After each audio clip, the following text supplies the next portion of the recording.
યુવાનો, વડીલો તેમજ માતા બહેનો અને સાથે સાથે અહીં ઉપસ્થિત પોલીસ મિત્રો, મીડિયા કર્મી તેમજ આઈબી રિપોર્ટના કર્મચારીઓને મારા જય જોહાર, જય આદિવાસી।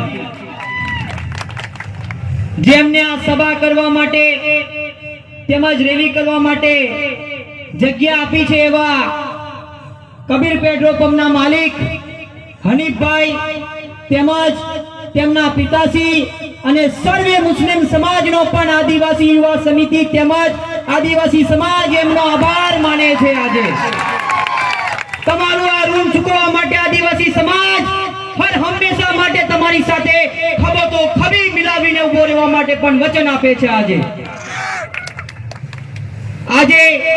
આઝાદીને 78 વર્ષ થઈ ગયા છતાં પણ આજે મારો આદિવાસી સમાજ પોતાના હક અને અધિકાર માટે લડી રહ્યો છે।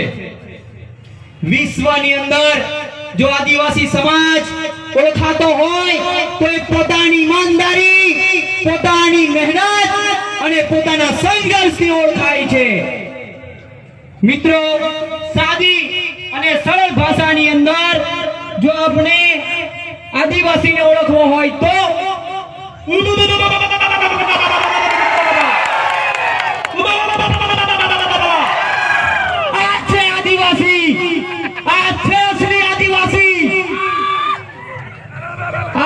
એટલે આ દેશનો મૂળ માલિક, આ દેશનો રાજા, આપના દેશમાં આપનું રાજ, આપના ગામમાં આપનું રાજ।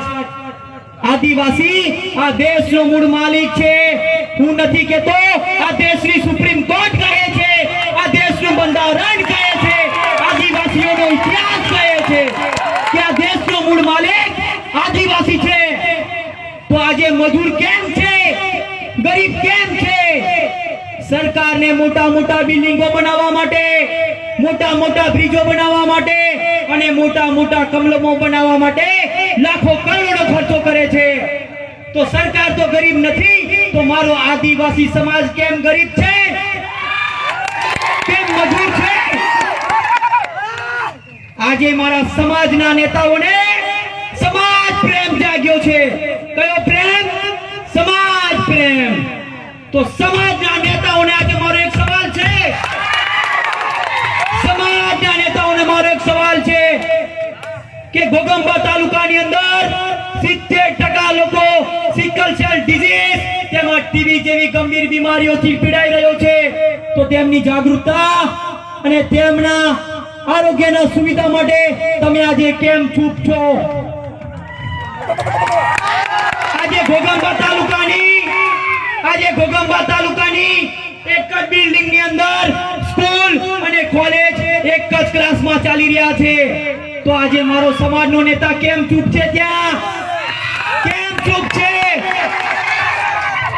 હાલોલ તાલુકાની અંદર મારા સમાજના કેટલાક લોકોના ઘર તોડી પાડવામાં આવ્યા। સાચી વાત કે ખોટી વાત? આજે કેમ ચૂપ છો? આજે મારી બેન સાથે અન્યાય થઈ રહ્યો છે। સાચી વાત કે ખોટી વાત? તો કેમ ચૂપ છો?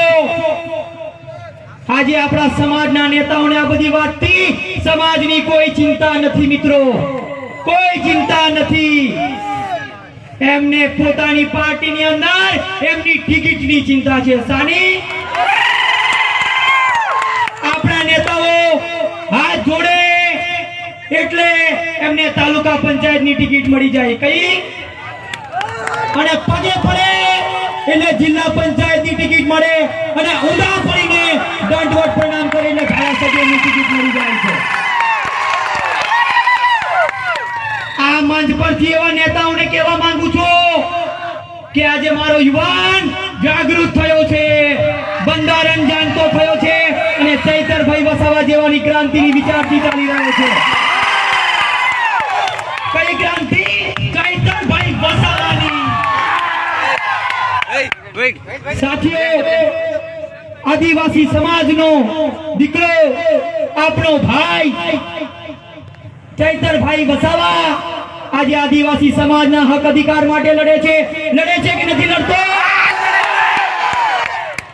આજે આપણા ભવિષ્ય, આપણા બાળકના ભવિષ્યની ચિંતા કરી છે કે નથી કરી?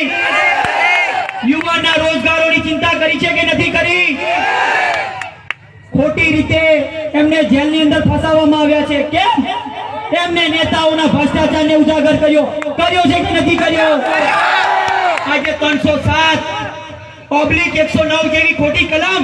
અરે સાહેબ બતાવો મને, ગ્લાસથી કોઈ માણસ મરી જાય? કોઈ મરી જાય? નાના બાળકને પૂછો કે બેટા ગ્લાસ મારવાથી બાળક કોઈ પણ માણસ મરી જાય? ત્યારે કહેશે નહીં. તો આજે આ લોકોને ખબર નથી પડતી કે આજે આપણો ભાઈ, આપણો યુવાન ખોટી રીતે ષડયંત્ર રૂપે જેલમાં છે. આજે એ વાતનું મને દુઃખ છે કે આજે મારે નેતાઓ આ જગ્યા પર કેમ ચૂપ છે? મારો ભાઈ, મારો મિત્ર, મારો સમાજનો દીકરો જેલમાં છે.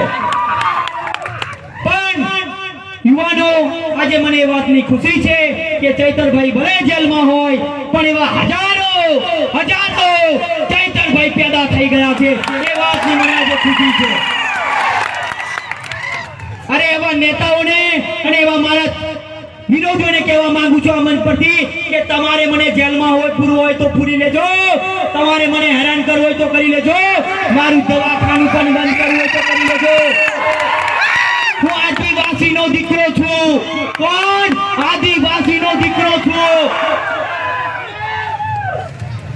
સૂર્યદેવની સાક્ષીએ તમને આજે સમાજને વચન આપું છું કે આ તમારો ભાઈ, આ તમારો દીકરો રાત દિવસ 24 કલાક સમાજ માટે જ્યાં બોલાવશે ત્યાં અવાજ ઉઠાવવા માટે, લડવા માટે, સેવા માટે, હર હંમેશા માટે સમાજ માટે પણ ખંભે તો ખંભો મિલાવીને તમારો ભાઈ ઉભો છે.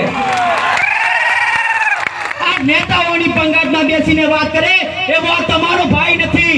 કોની નેતાઓની પંગતમાં બેસીને વાત કરે કે આ તમારો ભાઈ નથી, આ તમારો દીકરો નથી. માનવસિંહ ચૈતરભાઈના મિત્ર અને મારા મિત્રો એમને જેલમાં મળવા ગયા હતા ત્યારે મિત્રો તમારા વતી મેં ચૈતરભાઈને એક સંદેશ મોકલાયો હતો કે જેલની અંદર એમનું મનોબળ નબળું ન પડે માટે કે ભાઈ તારે ચિંતા કરવાની જરૂર નથી, સમાજના કામ ચાલુ છે. તારી વિચારધારા પ્રમાણે મારા યુવાનો આજે કામ કરી રહ્યા છે અને તારે તારું શરીર સાચવવાનું છે. જ્યારે તું જેલમાંથી બહાર નીકળીશ ને તો ખંભાથી ખંભે મિલાવીને આવા હજારો ચૈતરભાઈ તારી સાથે લડવા માટે, સમાજ માટે ઉભા છે. ત્યારે ચૈતરભાઈએ પણ તમને એક સંદેશ મોકલ્યો છે મિત્રો કે ડોક્ટર સાહેબ મારા યુવાનોને કહેજો કે સંવિધાન વાંચે, સંવિધાન વાંચે, સંવિધાન વાંચ્યા પછી સમાજમાં જાગૃતતા ફેલાવે. અને એવું પણ કીધું છે કે હવે આ સરકાર, આ નેતાઓ સુધરે નહીં તો પેલી અંગ્રેજો વાળી લડત લડવા માટે પણ તૈયાર રહે. હવે ચૈતરભાઈ ની 13 તારીખે સુનાવણી છે. એ સુનાવણીની અંદર ચૈતરભાઈને જામીન મળી જાય એ માટે આપણે સૌએ 3 વખત જય જોહરનો નારો લગાવીશું. જય જોહર, જય જોહર, જય જોહર. जेल का ताला टूटेगा, जेल का ताला टूटेगा, जेल का ताला टूटेगा.